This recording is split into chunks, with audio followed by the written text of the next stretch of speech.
السلام علیکم ورحمۃ اللہ وبرکاتہ۔ معزز سامعین، آج کا واقعہ بھی سچا واقعہ ہے اور دل پہ لگنے والا یہ واقعہ ہے۔ اس واقعے کا عنوان جیسا کہ آپ نے تھمبنیل میں پڑھ ہی لیا ہے، عید کی خوشی دفن ہو گئی۔ واقعہ کچھ یوں ہے کہ بعض لوگ بڑے بدقسمت ہوتے ہیں، والدین کے حقوق کی بالکل پرواہ نہیں کرتے، بیوی کی محبت میں اس قدر مدہوش ہو جاتے ہیں کہ والدین کو بھول جاتے ہیں، ماں باپ کی خواہش کا بالکل احترام نہیں کرتے۔ یہ کہانی ایسے ہی بدقسمت شخص کی ہے۔ اسے بیان کرنے والے شیخ علی بن عبد الخالق کہتے ہیں، وہ سعودی عرب کے معروف داعی ہیں۔ ان کا کہنا ہے کہ یہ قصہ اسے ایک جوہری نے بیان کیا، یعنی سونار نے۔ یہ واقعہ اس کی دکان میں پیش آیا تھا۔ وہ بیان کرتا ہے، رمضان کے اخیر عشرے میں میری دکان میں ایک آدمی اپنی بیوی، بچے اور والدہ کے ساتھ سونے کی خریداری کے لیے آیا۔ اس کا ننھا سا بچہ بوڑھی ماں کی گود میں تھا۔ ماں بچے کو گود میں اٹھائے دکان کی ایک جانب کھڑی تھی۔ اسے دیکھ کر اندازہ ہوتا تھا کہ وہ واقعی کسی اچھے خاندان کی شریف زادی ہے۔ ادھر میاں بیوی نے مختلف اقسام کے جواہرات پسند کیے۔ ان کے منتخب کردہ جواہرات کی قیمت کوئی 20,000 ریال تھی۔ ماں کی نظر انواع و اقسام کے جواہرات پر پڑ رہی تھی۔ وہ اپنی جگہ سے آگے بڑھ کر دکان کے اس حصے میں گئی جدھر سونے کی انگوٹھیاں رکھی ہوئی تھیں۔ ماں کو ان میں سے ایک انگوٹھی پسند آ گئی اور اس نے پسندیدہ انگوٹھی اپنی انگلی میں پہن لی۔ اس کی قیمت کوئی 100 ریال تھی۔ جوہری کا بیان ہے، بیٹا جب حساب چکانے کے لیے کاؤنٹر پر پہنچا تو اس نے جیب سے 20,000 ریال نکال کر مجھے دیے۔ میں نے اس سے کہا کہ 100 ریال اور بھی دیں۔ وہ کہنے لگا، ابھی تو ہم نے حساب کیا تھا، کل قیمت 20,000 ریال تھی، پھر یہ 100 ریال کیوں؟ میں نے کہا، 100 ریال اس انگوٹھی کی قیمت ہے جو تمہاری ماں نے لی ہے۔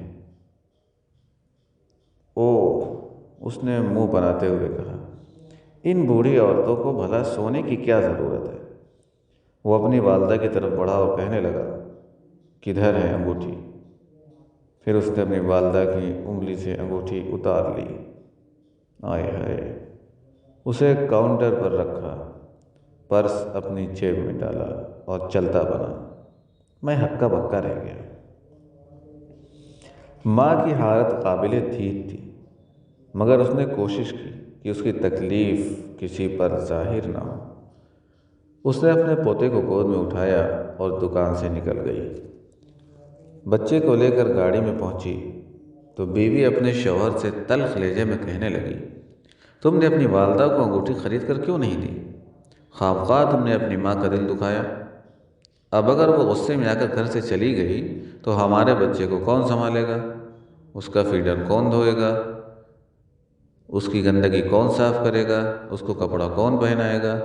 مطلب کہ جتنے کام گھر کے، صفائی پچھائی کے، بچوں کو دیکھنا پالنا، وہ کون کرے گا؟ یعنی مفت کی ایک دائی ملی ہوئی ہے۔ جوہری کا بیان ہے، بیوی کی بات سن کر شوہر دکان کے اندر آیا اور مجھ سے وہ انگوٹھی مانگی جسے وہ ماں کے ہاتھ سے چھین کر کاؤنٹر پر پھینک دیا تھا۔ میں نے انگوٹھی اسے دے دی۔ اس نے بھی اس کی قیمت ادا کی۔ جب وہ انگوٹھی لے کر ماں کے پاس گیا تو بوڑھی ماں کہنے لگی، اللہ کی قسم، میں زندگی بھر سونا نہیں پہنوں گی۔ میں اس انگوٹھی کے سوا کچھ اور نہیں چاہتی تھی۔ میری خواہش تھی کہ میں اسے عید کے دن پہنوں، دوسرے لوگوں کے ساتھ میں بھی عید کی خوشیاں مناؤں۔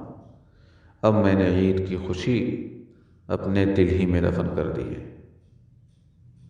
بیٹا، ناظرین دیکھیے، ماں تو ماں ہوتی ہے، اس کے بعد ماں نے دعا بھی دی، اللہ تعالیٰ تم سے درگزر فرمائے۔ کیا دعا دی! لیکن ماں اور باپ دعا دیتے رہیں گے، اور اگر اولاد نافرمان اور اس طرح کی بدتمیز ہوگی تو اللہ رب العزت ضرور انتقام لے گا۔ دنیا میں بھی وہ اولاد ذلیل ہوگی اور آخرت میں بھی ذلیل ہوگی۔ کچھ لوگ ہوتے ہیں ماں کی وجہ سے بیوی کے اوپر ظلم کرتے ہیں، اس کا حق ادا نہیں کرتے، اور کچھ لوگ بیوی کی وجہ سے ماں کے اوپر ظلم کرتے ہیں۔ دونوں غلط ہیں۔ بیوی کا جو حق ہے وہ بیوی کو ملنا چاہیے، اور ماں کا جو حق ہے وہ ماں کو ملنا چاہیے، اور یہ حق پتہ کیسے چلے گا؟ اللہ والوں کے پاس جانے سے پتہ چلے گا۔ دینی جتنی اصلاحی باتیں ہیں اللہ والوں کے پاس جا کے علماء سے پوچھ کے پتہ کرنا پڑے گا۔